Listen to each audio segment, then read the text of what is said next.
Hello, I'm Dan Rogers. Today we are here with King Hill. He's an author, an educator, a historian, and most importantly, an Amarillian. King, welcome. Thank you, sir. Thank you. Thanks for coming. And let's talk about what you're up to these days. Well, I taught school for over 30 years, and I've got a passion for history, the history of our people, our culture, our values. And so I've written a number of theatrical shows we've done at the Globe News Center here in Amarillo. One on Molly Goodnight, one on Frenchie McCormick from Old Tascosa, one on Cynthia Ann Parker, and, of course, the Alamo, which is one of my favorite things. So I do a lot of theatrical shows.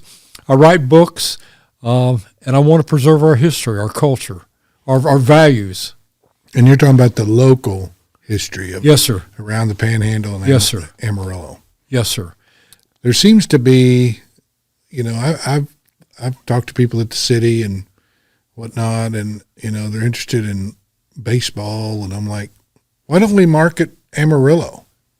We have a great history, the history of the railroads, the history of the Palo Duro Canyon, which is all kinds of interesting things happened. But, and the big ranches, yes, sir. And the cattle industry. My grandfather worked for the LX, and I've got an LX branding iron. So, we have such unique history here that I think if that was promoted, you'd have people coming here from all over the world. I agree. And it doesn't cost anything. No, it doesn't. Pride is free, but pride is at a premium because a lot of people don't, number one, know about the history, or two, see how it impacts their daily lives and the lives of their children and the next generation and the next generation.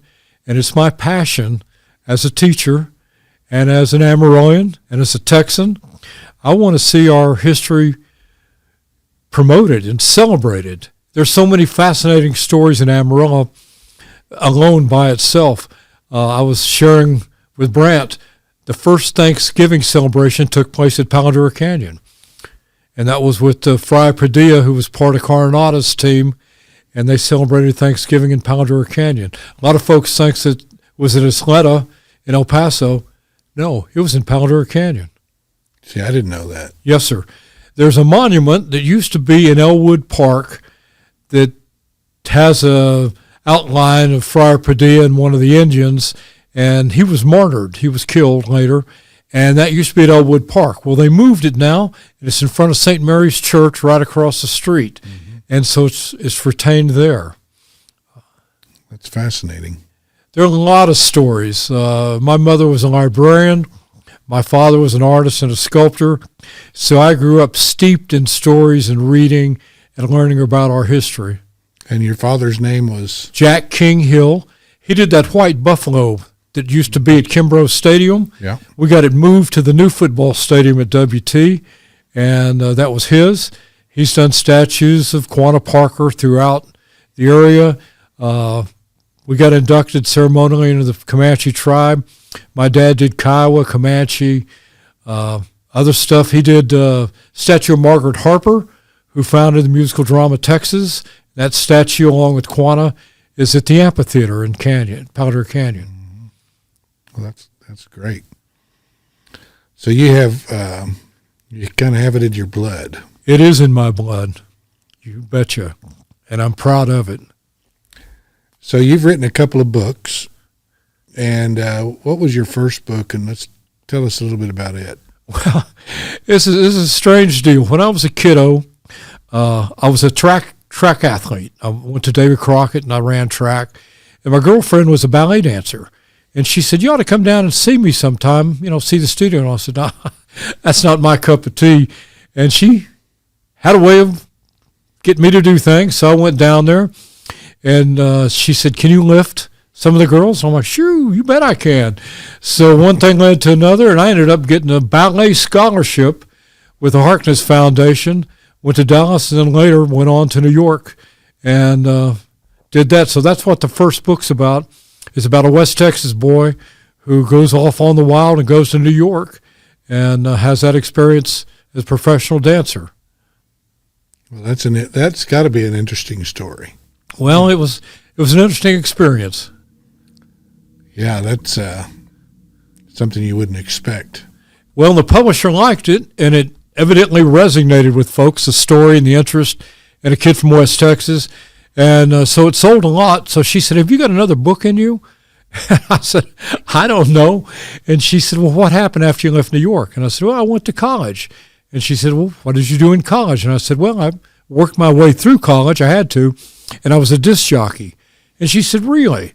She said, you got stories surrounded with that? And I said, I got a lot of stories. So that was the next book, was about the 1970s and being a radio disc jockey and going to college. Where did you go to college? I went to Texas Tech. Okay, down in Lubbock? Yes, sir. Red Raider. Guns up. Go. There you go. My heart's also a Buffalo, though, because I'm with West Texas. Well, that's sounds like another fascinating book. Then the third book was about my father, and it's very autobiographical in nature. You know, when you're a kid, you're off doing your own thing, and you don't pay attention to your ancestors, your folks, till it's too late. And then you're like, golly, I wish I'd have learned more. I wish I'd have known more. My father was a highly decorated combat engineer with Patton, and he went on to Berchtesgaden, you know, in the Eagle Nest where Hitler's house was, he and some of his buddies. And fascinating story. So working with the Department of Defense, working with the Veterans Affairs, I found out a great deal, and so that's what the third book's about. Yeah, most of those people that came back from World War II, they didn't really talk about what they did. He didn't talk about it at all. Yeah. So I grew up around a lot of them, and they just never wanted to talk about anything. No. He wasn't a braggart. He's like a lot of them, you know. Yeah.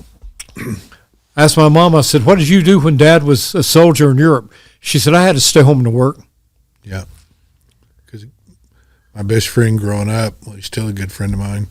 He's a judge now, but his dad was friends with my dad, and but he was Patton's chauffeur. Oh, wow. Wow. I bet he's got some interesting stories to tell. But he never talked about it. Just a different culture then than it was? The Vietnam people come back, you know, and they bet. Tell all these stories, and they're all feeling sorry for themselves. And no, my dad never did. No, they were very, I guess, stoic about it. He came back. He was grateful, got a job in a machine shop, later got a job as a machinist with what was then Southwestern Public Service, which is now Excel. And then he's a self-taught artist and became very renowned as a sculptor. Well, I think part of it's psychological. They went over there, they did their job, they won the war, and they came back and they were heroes. Whereas later on, and that's the last war we won. Exactly. Every other war we've lost. Exactly. And so that has such a negative effect on the people fighting it. Well, I think the pendulum may be swinging back in our country, and I hope so. Yeah. I was telling some friends of mine before the interview that it's encouraging to me to see young people ask questions about history. You know, I had some kiddos in an audience of one of my shows about the Alamo, and they were interested, and they weren't getting it in school. I mean, no offense to teachers, because I am a teacher, but time is limited with the standardized testing and the other burdens put on teachers. We can't tell the story as well as it needs to be told in many cases. So that's what I hope to do with my books, my stage shows, and other things, is help promote that pride and help celebrate our history, our tradition. Yeah, you know, when you have a, public school system where you have to educate so many different people, it's probably very difficult because every kid's a little bit unique. We're all different. So you can't really force feed every kid the same thing and expect a great result, because the kids that are inquisitive and brighter, they don't have any incentive to learn more. You're exactly right. And you put 30, 32, 40 kids in a classroom, and you've got different languages barriers, you've got different cultural barriers. I taught at Powder High School, and it was one of my favorite teaching experiences because I learned so much, and I had to, on a daily basis. I'm not the best speaking Spanish person, but I picked it up pretty darn quick because a lot of my kiddos, that was the language they spoke. And so it's very interesting. And cultural references, a reference I could give one student wouldn't relate to the other because they didn't have that common background. Right. So it made it very challenging. Yeah, I mean, that's why I think you really need a common language. That's what pulls everybody together. If you don't require that and make them learn English, then they're not going to assimilate. Well, you're exactly because right. Because it's not because they don't want to assimilate. It's because they're not encouraged to learn the language, and it's easier to not learn. You're exactly right. You are It's exactly human right. nature. You're exactly right. And as a teacher, I found out very quickly the more things we could do in common, establish tradition, the kids want tradition. The kids want. They want direction, discipline. Exactly. They want discipline. Yes, they do. Yes, they do. That's another problem we have is that they've taken discipline out of the classroom. Yes, sir, I know. I know on a personal level. When I first started teaching, it wasn't a problem. I taught at Panhandle High School, one of my favorite towns in the world.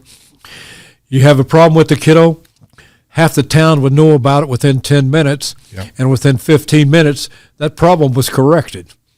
And the parents were involved in the schools, community involved in the schools, and it still is. Yeah. But unfortunately, as the years go by, things changed, and they didn't change for the better. They changed more hands-off, and parents have got to be actively involved in their children's education to be successful. A lot of people have pulled their kids out of school and are homeschooling. Yes, sir. Because of that. Exactly. They don't want their kids around some of this stuff. Well, and for good reason. Yeah. Believe me, I understand. Yeah, I don't know what the answer is, but, well, I know what the answer is. You just said it. Parents have to be involved. It's up to us as individuals, not the government. That's right.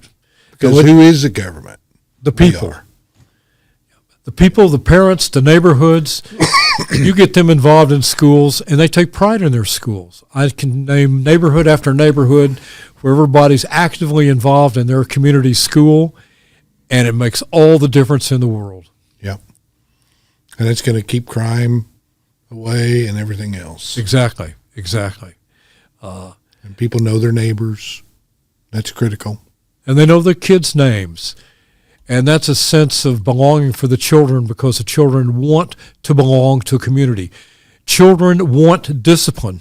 I'll go on record as saying that, and I know it firsthand. They want to be challenged. They want to be taught, but they want discipline. They want a good environment in which to learn where they're not fearful, and they want a chance to grow. And that kid's going to push a little bit, but that's probably the best kid. You bet. Because he's seeing what you're willing to put up with. You betcha. Oh, as a high school teacher, you can't have an ego. I was putting some sentences on the board one day, and a kiddo said, "Mr. Hill, can you move to your right a little bit?" And I'm like, "Sure." And I think, I thought he was wanting to get my brilliant notes on the board. And I said, "Is that better? Can you see better?" And he goes, "Yeah." He said, "Let me tell you what's going on." He said, "The light was bouncing off your bald spot, and it was blinding me, and I couldn't see the board." So they'll challenge you, but that's what it's all about. Sure. Yeah. You just need teachers that can challenge them back. You bet. I told one young man who was kind of getting out of control. He was getting a little mouthy. And I kind of looked at him and I said, "Can I ask you a question?" He said, "You bet." And I said, "Well, it's not really a question." I said, "I'm just looking forward to the day that your maturity and your IQ equals your belt size." And you could tell he thought about it and he hit it and he said, "I apologize, sir." Yeah, that's pretty good. Yeah. But I love kids. I love kids, and I love to see them learn.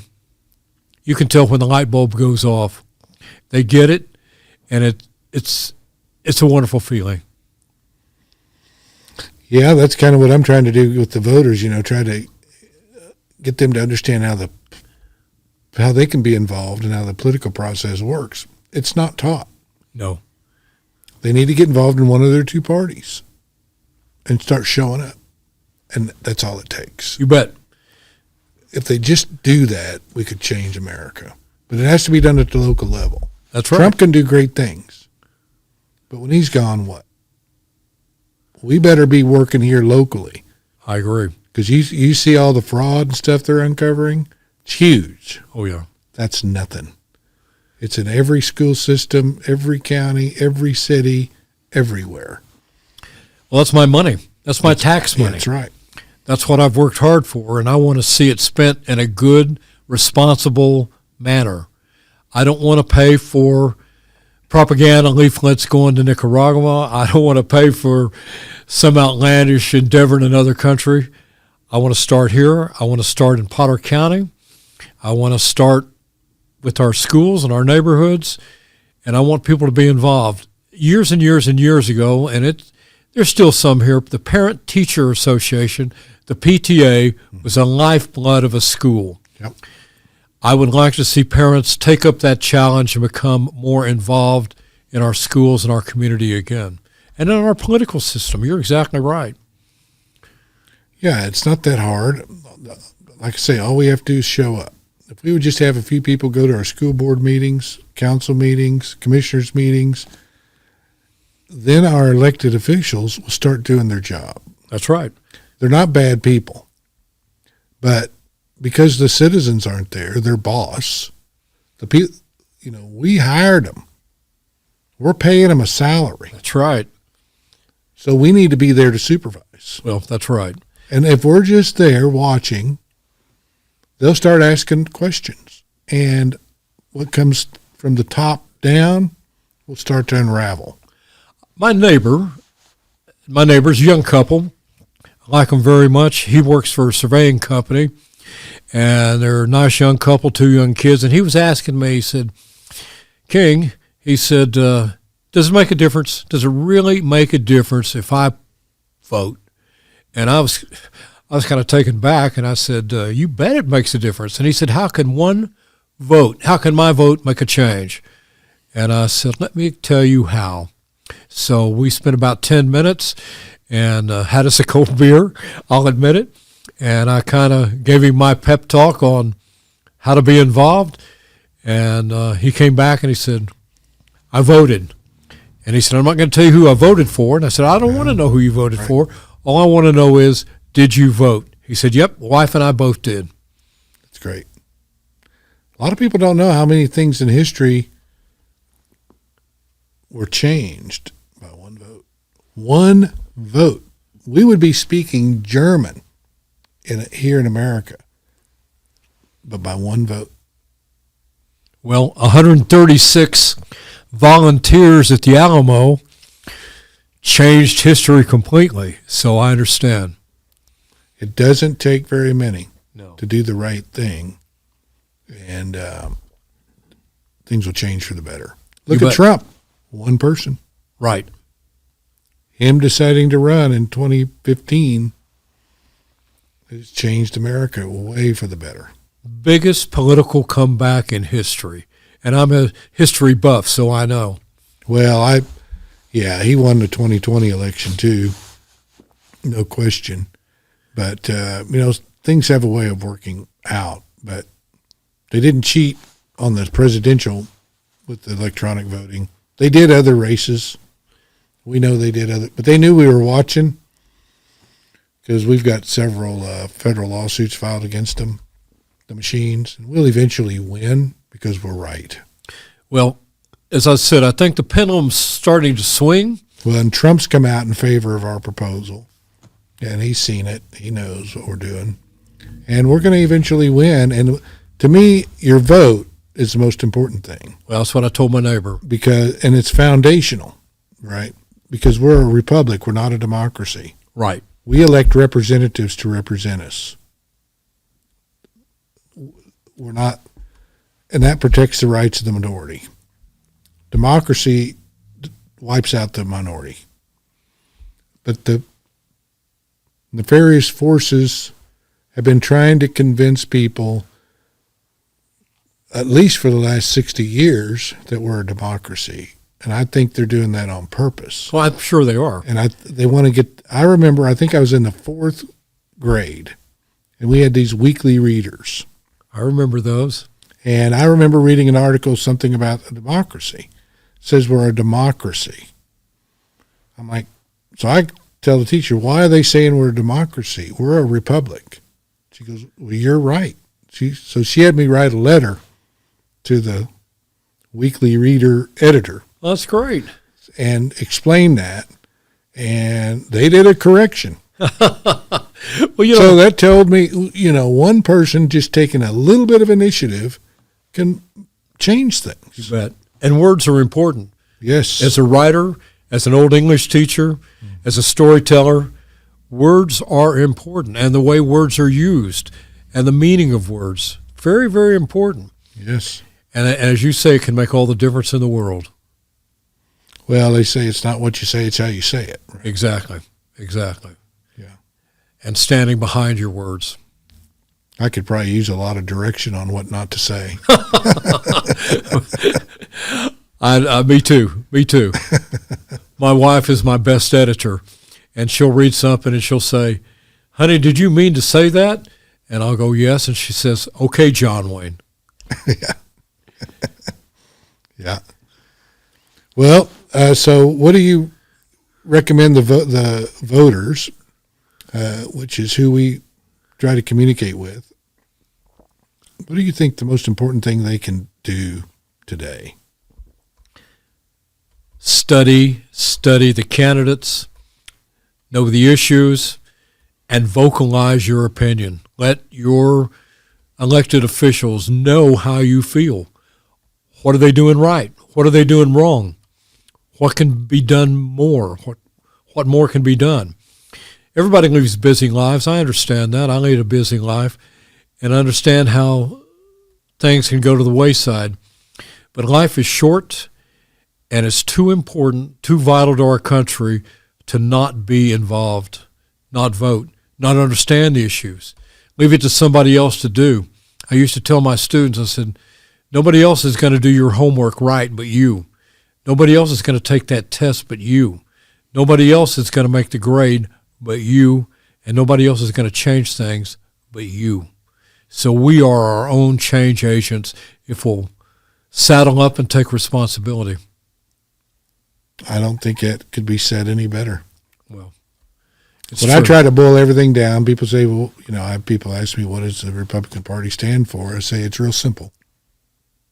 Liberty and responsibility. And the two go together, hand in hand. You can't have one without the other. That's right. So that's all it is. If you want freedom, you got to do your part. That's what I'm saying. I agree completely. But the problem is we have so many people that think somebody else is going to take care of it. They want to be told what to do. That's not America. No, it's not. That's why we came over here from Europe, from these other countries, because our ancestors were being overtaxed, overregulated, and couldn't own private property. That's why they came here, and they wanted the freedom of religion. Those stories need to be preserved, and they need to be taught our kids and our community and our culture, and our values, the principles that you were talking about, why people came here and how they built this country. That can't be told too much. That can't be told over and over. It needs to be told. But the problem is people get successful and then they get complacent. That's the word. And once complacency sets in, evil pops up and takes over. My grandfather was a hard-working businessman, and his philosophy was a day's pay for a day's work.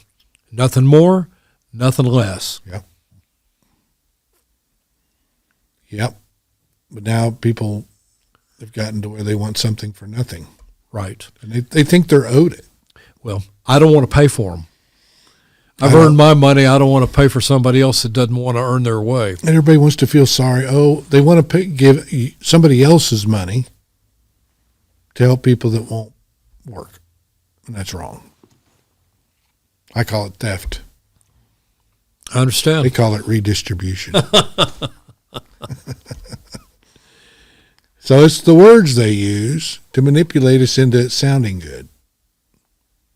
Just like you were talking about earlier. Well, and the thing that galls me, for want of a better word or phrase, is when people take words that were meant one way and twist them to give a different meaning. Yeah. People make apologies for America. People make apologies for the way this country came about. And that galls me because there's no room for apology. There's room for appreciation. There's room for respect. There's room for admiration. There's room for celebration. But I don't want our country based on apologies for alleged wrongdoings. Everybody does things wrong on occasion. I've got plenty of spankings because I did things wrong. But I don't dwell on that. My folks didn't dwell on that. They spanked me. We moved on.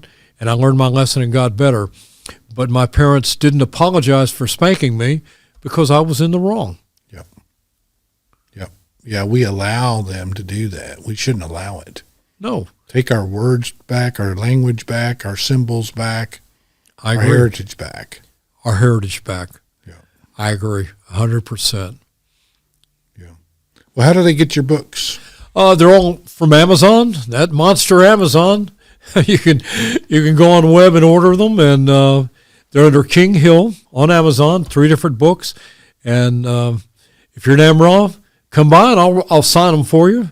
And look, I'm doing a 4th book, and it's a young adult book. It's about a young girl in our society and what's going on with our society. It's a challenge, and it's very interesting. Big project I'm working on.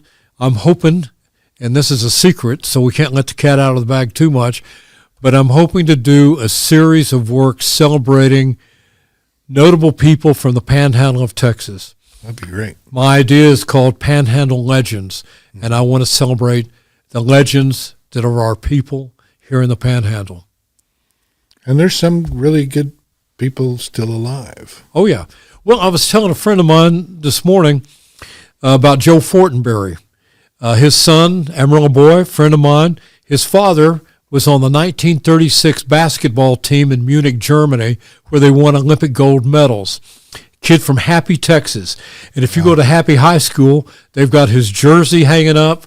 They've got a lot of his trophies and pictures. And a boy from Happy, Texas, at the 1936 Olympics, won gold medal. Wow. Good story to be told about that. He worked for Phillips 66 later when he came back and played for the Phillips 66ers, and, a local legend right here. Yeah, but it used to be that all the businesses would have their own teams and they would compete, and it pulled the community together, and it was good, friendly competition, and everybody had a good time. But, we need to bring that back. Well, that was one of the big parts of his life, was playing for the Phillips 66ers. Mm-hmm. Oliver Fortenberry's his name. And that's just one of the many, many, many stories of folks here in Amarillo, the Panhandle. And I think about Billy Dixon and Adobe Walls. A lot of people don't know Billy Dixon won the Congressional Medal of Honor for that Battle of Adobe Walls. Really? I didn't know that either. Yes, sir. That's why history is important to me. Yeah. There's some great stories out there to be told. Well, we need to get together and get some of this together and get it out to everybody. Yes, sir. I would welcome that. Well, I sure appreciate you having me today. No problem. Enjoy it. Well, thank you, sir. All right. Well, good luck on your next projects you're working on. Thank you very much. Look forward to reading all your books. Thank you, sir.